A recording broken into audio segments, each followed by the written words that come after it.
gubbe som helst som vi har här i köket denna morgon, utan det är du, Sebastian. Ja. Berätta nu, hur fick du idén till det här? Vad tänker du? Ja, alltså vem som helst kan vara en korvgubbe. Alltså, det är väldigt roligt och gott att göra egna korvar. Ja. Så jag tänkte, det är klart att vi ska ta den här. Jag gillar att göra allt från grunden. Uff! Jag tänker att jag kan hjälpa till lite. Nej, Catch. Nej. Ja. Det här är ju korv och bröd för väldigt många. Ja, de här klassiska. Men det är inte riktigt det du vill göra. Nej. Alltså nu, jag vill inte bara låta som det här är inte tillräckligt bra. Så det är bara att när man börjar göra korv, då kanske man vill ha ett bröd. Alltså, du vet, jag älskar bröd. Och bröd och korv tillsammans blir helt fantastiska. Alltså, det är som en hamburgare med en dålig bröd. Man kan lägga hur mycket tid som helst på köttet. Och det gör ju många idag. Helheten. Det här kan man...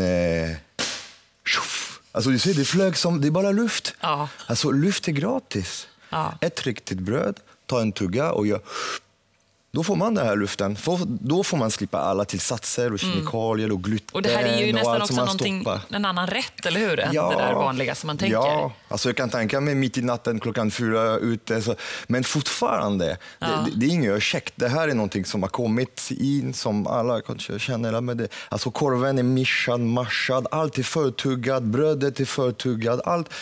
Och sen ska man få äta det och då behöver man inte ens tugga och det smakar ingenting. Nu ska vi göra på riktigt. Alltså, korv, nu måste vi ta det där. Vi tar tillbaka korv och bröd. Ja, alltså korv och bröd har fått så mycket smäll. Nu vi får ett massa med nytt. Alltså pizza kommer tillbaka, hamburgare kommer tillbaka. Vi gjorde smörgåstårta här igår. Det är liksom allt här klassisk mat. Klassiker kan vara fantastiska om man lägger lite titt på dem. Och vissa saker kan man slarva kanske lite. Och så nu som tur finns det många väldigt duktiga korvmakare. Så kanske man orkar inte göra korven. Då köper man en jättefin korv och sen kanske man gör brödet. Eller till och med, alltså idag jag kör all in. Vi kommer göra brödet, så jag har en liten deg som jag satt igång. Ja, berätta här nu, för du har redan kommit igång. Ja, alltså vill vi ha korv med bröd vid 11:30 lagom då.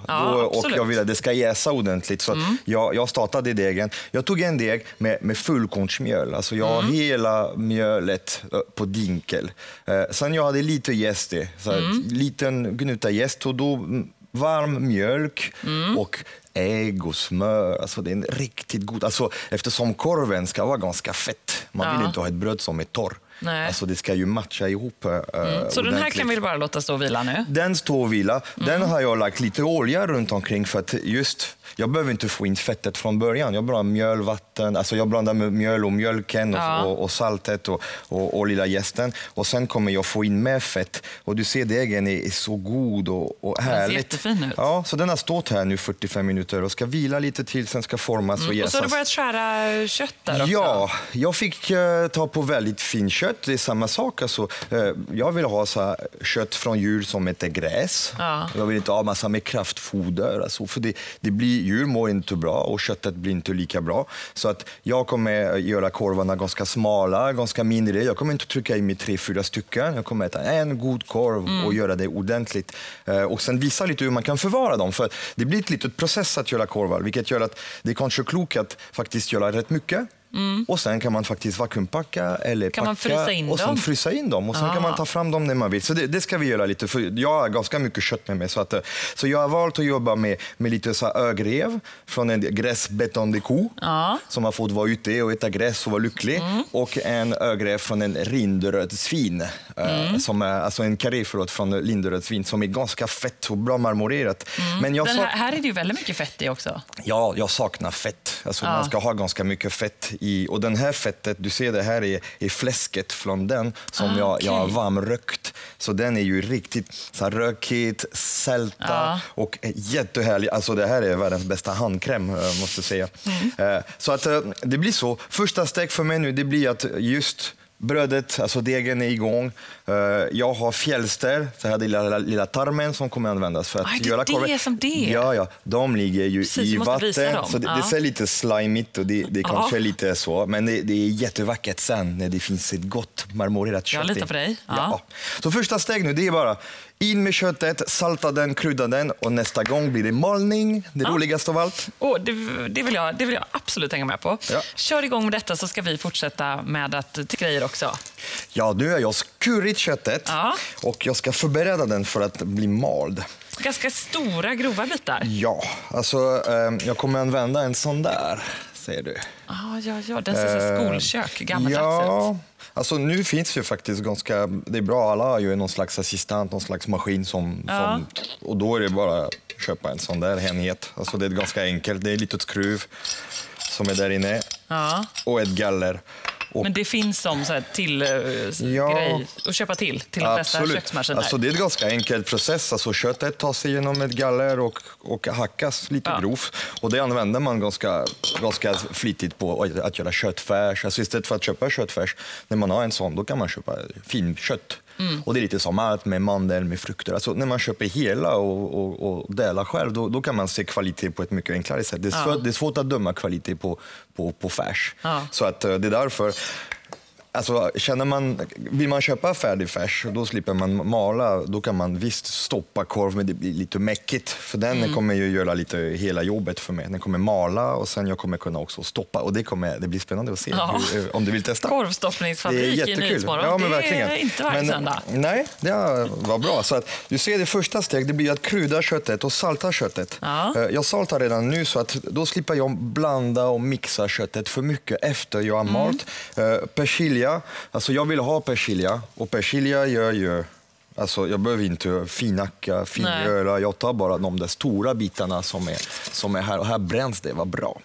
För parallellt gör jag ketchupen. Det var bra alltså? Ja, det är bra. Alltså, ni vet att brännsocker är ju det som man har i det mesta som ger lite färg och lite kropp till saker. Ja, men vi ska alltså göra egen ketchup också? Ja, alltså det finns så ingenting enklare än att göra ketchup. Och har man tomater, man kan göra lite så här på hösten, de sista tomaterna, de är superbilliga, då köper man många och sen kan man konservera, krossa. Och jag brukar göra ketchup, det blir så himla gott och det är så enkelt. Alltså, jag tar lite Moscovado-socker och sen stoppar jag i tomater. Så nu jag köpte, för jag har slut på mina burktomater tyvärr, som jag gjorde i höst.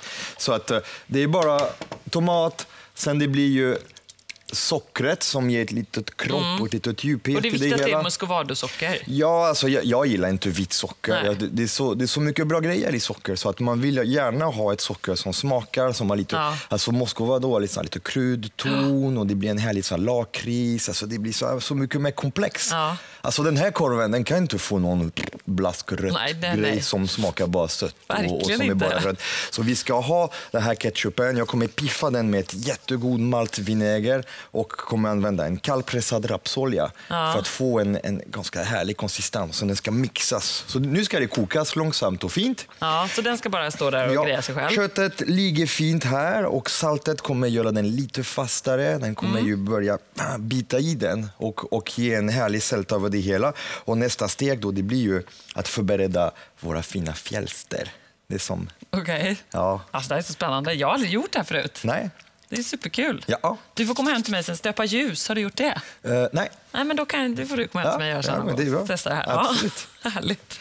Ja, se hur det går för Sebastian. Och det går förstås jättebra. För alltså, en sån entusiasm kring korvstoppning, det har jag inte bara sett. Ja, men det är härligt. Ja, men det är jätteroligt. Det är jätteroligt att göra korv. Och nu när jag satt målet lite högt, jag skulle göra bröd, korv, ketchup och sen jag skulle göra typ en coleslaw. Ett sånt där, det också? Jag blir lite trött bara av ketchupen. Ja, alltså det där... Alltså korven, den är där, mittpjäsen. Den har vi gjort. Alltså det är ögrev, det är fläskkarré. Så jag hade en liten bit rökt fläsk för att få lite rökighet och lite härlig smak. Massa med persilja, svartpeppar och salt. Där är en bas. Sen efter kan man leka om man har lite chili, om man har en god ost. Så bra grejer. Man stoppar inget dåligt i någonting bra. Det hänger inte ihop. Vågar man inte i din alltså gott plus gott blir alltid gott. Så att, och sen också just att man väljer hur man maler köttet. Om man maler grovt eller finare. Eller så om man vill ha en korv som nästan smälter i munnen, som är riktigt saftigt. Eller om man vill ha en korv som är lite mer köttigt. Känns lite mer som hamburgare fast med lite mer saft i det. Och det är då man börjar bygga på lite tillbehör. Brödet, den är klar. Och du gör här är min lapp. Du gör mycket korv här också, för det tycker du kanske att man ska göra, tänker jag. Men alltså, vi är ju Kör 40 på. stycken här, så jag vet Oj, så fort vi... Alltså, alla går, vill jag vill smaka. ha en korv. Alltså, vi står inte här och bara... Vi står här och producerar. Ja. Brödet är klar, så där är den här som jag gjorde i morse. Så den degen är inte jäst så länge, men det var fullkornsmjöl och det blev så här gott, så här god ägg och mjölk, och så det blir väldigt trevligt. Ja. Så brödet ligger jag här. Och nu är vi de 2 tillbehörerna. Ja. För resten det är lätt att steka korv, det är bara lågvärme, panna, pop. Ketchupen, där är den. Och det är ett väldigt... Nu är den tjockt och grovt för att jag har använt riktiga tomater och jag hade muscovado-socker och jag hade lite salt, maltvinäger, och då är det bara att mixa. Kom in här, Sofie Sarenbrant. Titta, det är ketchup.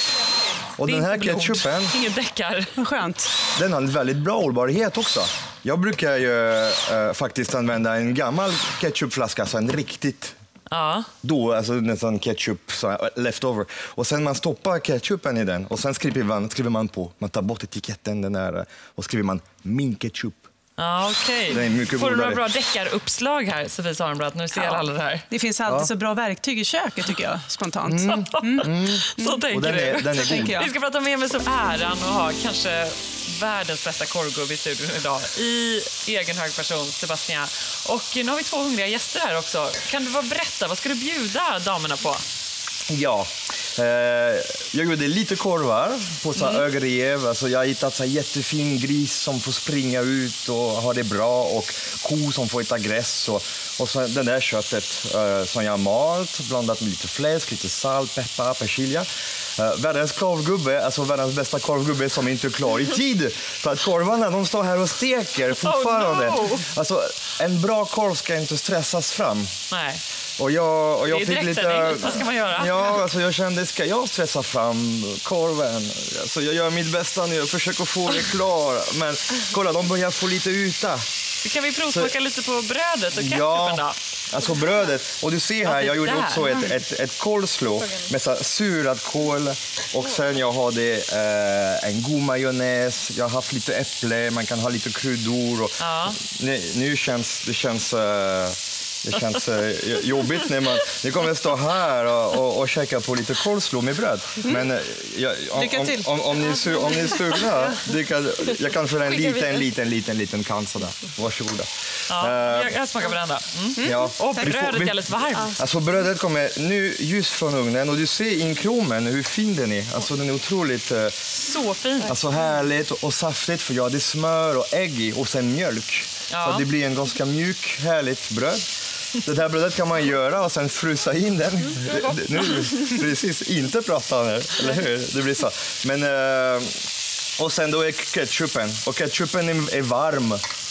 Så att varm ketchup går inte, så jag stoppat in den i en liten spritpåse. Men herregud, vad hänt idag? Den står här. Jag vet, det är kaos. Ibland man sätter ribban här uppe. Ja. Fråga Emma. Och man går inte över helt enkelt. Man bara. Så är det. Men det är väldigt gott. Det här var jättegott. Nej, det blir väldigt gott när man sätter ihop allt. Supergod coleslaw. Den måste du lägga ut receptet också. Ja, på den blir köket.se. Och det är klart att jag måste träna lite till. Ja, men då tar vi den här korv med bröd. Då kör vi. Skål. Skål. Så gott. Fantastiskt gott. Nu måste du prata, Sebastian, för att jag har massa mat i munnen. Ja, maten. Ja. Vi får berätta. Alltså,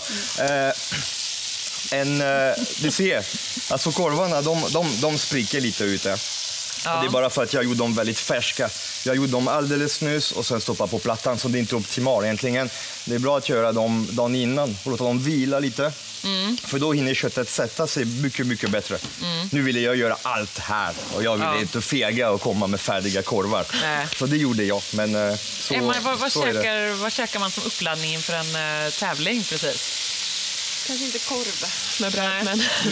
Inte korv med bröd? Nej, inte korv med bröd. Inte så ofta. Nej, men det... Har du någon sån grej liksom, som du måste... Nej, det har jag inte. Alltså, det är väl inte något avancerat just i en tävling. Det är mer om att inte äta för mycket, inte äta för lite. Alltså bara vara lite lagom. Inte känna sig tung. Nej, inte tung. Men lite balanserat. Alltså det finns lite allt möjligt. Alltså, långjästa bröd, näringsrik, mycket näring, bra proteiner. Fantastiskt gott detta, verkligen. Sofie, mordvapnet, vilket väljer du nu här då? Ja, här finns det inte så mycket bra längre. Jag har gömt allting bara för att jag är här, känns det som. Men det får bli en vanlig kniv. Köttkvarnen är ju borta. Ja, tyvärr. Tyvärr. Ja, är det något du hade annars velat använda? Ja, men den skulle man kunna studera lite mer in i detalj när det blir en matdeckare nästa Det var bra att vi tog bort den då. Och då tackar vi er där hemma för att ni har varit med oss denna morgon. Recepten hittar ni på köket.se och nu är det äntligen dags för